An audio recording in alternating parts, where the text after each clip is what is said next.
Hello everyone. In this lesson we're going to be learning about pyramids. We've already learned about prisms. Prisms have two bases and the lateral faces are rectangles. Pyramids are a little bit different because they have only one base and the lateral faces are triangles. Over here we can see that the base appears to be either a rectangle or maybe a square, and we can see the lateral faces are triangles. This blue triangle here is one of the lateral faces. Notice that this height is also shown. That's this segment here labeled H, and that the height looks like it's going right to the center of the base, and that's because this is a right pyramid. However, if the pyramid appears to be leaning, the height would not be directly over the center of the base, and that would be called an oblique pyramid. In this section, we'll be primarily focusing on right pyramids. In addition, we'll be focusing on pyramids that have regular polygons for their bases. Regular polygons for the bases means that we have what's called a regular pyramid. After we've talked about some vocabulary for pyramids and also the formulas for working with pyramids, we'll be doing an example involving Egyptian pyramids. Let's take a look at some vocabulary related to pyramids. Here, this pyramid has a base that appears to be a rectangle or possibly a square. And here we have the lateral edge. And where lateral edges meet, we have vertices. So here we have a vertex. Those are familiar vocabulary words that we talked about when we were working with prisms. Over here, we have a base edge and a lateral face. Once again, those are vocabulary words that we had when we worked with prisms. But notice that we have this red segment here along the lateral face, and it's perpendicular to the edge, the base edge here, right at the midpoint. And you might think of this as the height of this triangle, which it is, but for the pyramid, it's referred to as the slant height. Notice that when we draw in the slant height, we get a right triangle. The slant height and half of the base edge are the legs, and the lateral edge is the hypotenuse. Where would the slant height be located over here? Well, let's draw in the height, and then we'll draw in this segment here, which is once again half of the base edge. It's just going from the center of the pyramid to the base edge. And then the hypotenuse here of the right triangle would be the slant height. Notice that the slant height, since it's the hypotenuse, will always be longer than the height. Since we're working with right triangles, you'll be needing to use the Pythagorean theorem or working with your special right triangles or the Pythagorean triples. So don't forget those Pythagorean triples. Next, let's take a look at formulas for working with pyramids. But before we do that, let's review the formulas for prisms. Lateral area of a prism is perimeter times height. Total area is lateral area plus two bases because a prism has two bases, and volume is base area times height. Well, how do the formulas work for pyramids? Well, for lateral area, it seems that it's very different. However, if you think about it, it makes sense. Once again, we have the perimeter of the base, but instead of the height of the prism, we need to work with the slant height because we're finding the area of the lateral faces, and the lateral faces, if you recall, are triangles. So we're basically finding the area of one of these triangles. The area of this triangle will be 1/2 base edge times slant height. But the area of all the lateral faces would be 1/2 base edge times slant height. So instead of doing 1/2 base edge times slant height plus 1/2 base edge times slant height plus 1/2 base edge times slant height, since the 1/2 and the slant height occur in that formula every single time, we could factor that out and then we'd be left with the perimeter. So very similar formula to the formula for a prism, except that we have to work with slant height and 1/2 because we're working with triangular faces instead of rectangular faces. Total area is a little easier. It's lateral area plus the area of one base, since we have one base in a pyramid, and volume is 1/3 base area times height. And I know that it seems kind of strange to have this 1/3 in here, but I'll be showing you tomorrow in class why that 1/3 makes sense. So let's take a look at an example involving volume. It says the Great Pyramid in Egypt is thought to have a base edge of 755 feet and a height of 481 feet. How does the volume of this pyramid compare to the volume of an Olympic-sized pool? Well, first of all, the formula for volume, let's write that down here so we can remember what it is. The formula for volume is 1/3 base area times the height. So let me label the information that we're given on the problem. This base edge is 755 feet, and the height of the pyramid was 481 feet.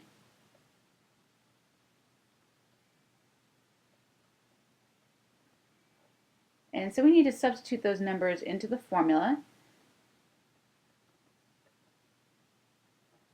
So base area would be 755 squared if we assume that the base is a square, which it is, and the height is 481.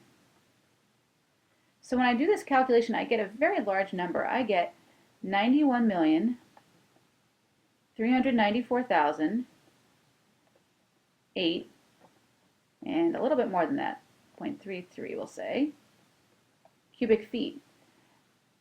Picturing 91 million of anything is hard, so that's why we're going to compare this to the volume of an Olympic-size pool. So let's go to Google for a moment and figure out what the volume is of an Olympic-sized pool in cubic feet.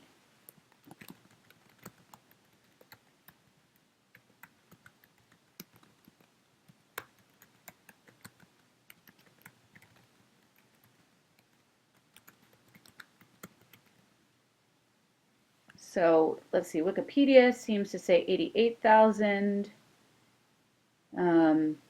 Livestrong website says 88,263 cubic feet. Here's another one, 88,286. So let's just go with about 88,000 and let's do the calculation. So let's take 91,394,000. Let's see, 91,394,008.33 and divide that by, what did we say? I can't remember what we had over here. We said about 88,000 cubic feet.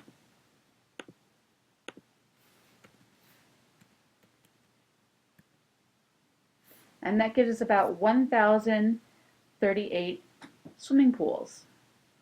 So picture, they're Olympic-sized pools. So picture one Olympic-sized swimming pool.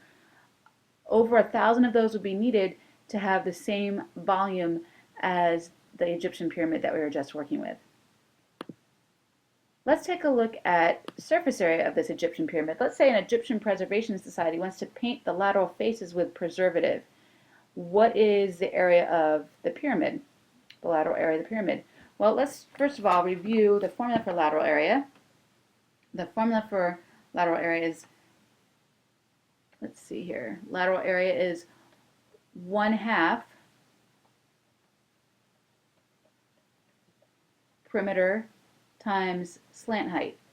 So we can figure out the perimeter of the base because the base was a square and the base edge was 755. So if we do 4 times 755, we'll actually get the perimeter of the base, which is 3,025 feet. But we need to get the slant height as well. So let's think about the slant height for a moment. We know the height of the pyramid is 481. So that's that segment there. And then I'm going to draw a segment over to the base edge. And this segment here, if I had it stretch all the way across, would be the full 755 feet. But we really only need half of that. So I'm going to write here that this length is 755 over 2. This length here was 481. And we need to get the length of the slant height. So we need to use the Pythagorean theorem to get this. The calculation we would need to do would be 481 squared plus 755 over 2 squared would equal the slant height squared. So then in order to get the slant height, we'd have to take the square root of that. So when I did that calculation on my calculator, and you can verify this later on if you want to, I get that the slant height is about 611.45 feet. And remember, the slant height should be bigger than either the height or this half of the base edge, which it is, so that's good. And it should be bigger because it's the hypotenuse of that right triangle. So then we have 1/2 times the perimeter times our slant height.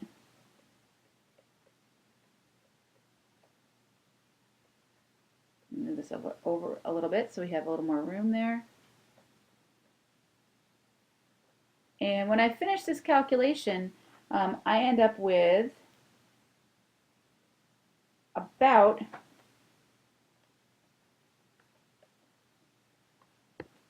once again a fairly large number, 923,284, we'll say 0.7 square feet. And once again, that's a hard number to picture.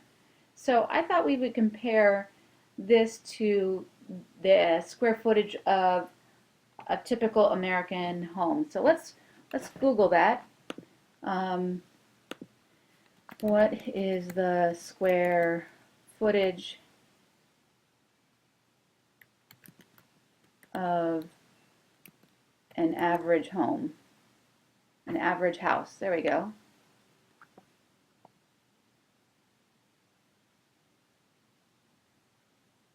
All right. Let's see. It's got medium housing square footage.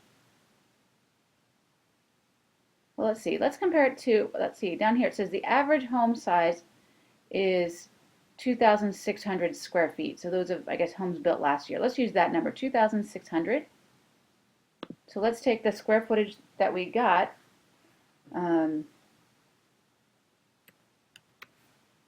923,284.7 and divide it by, we'll say 2,600 square feet.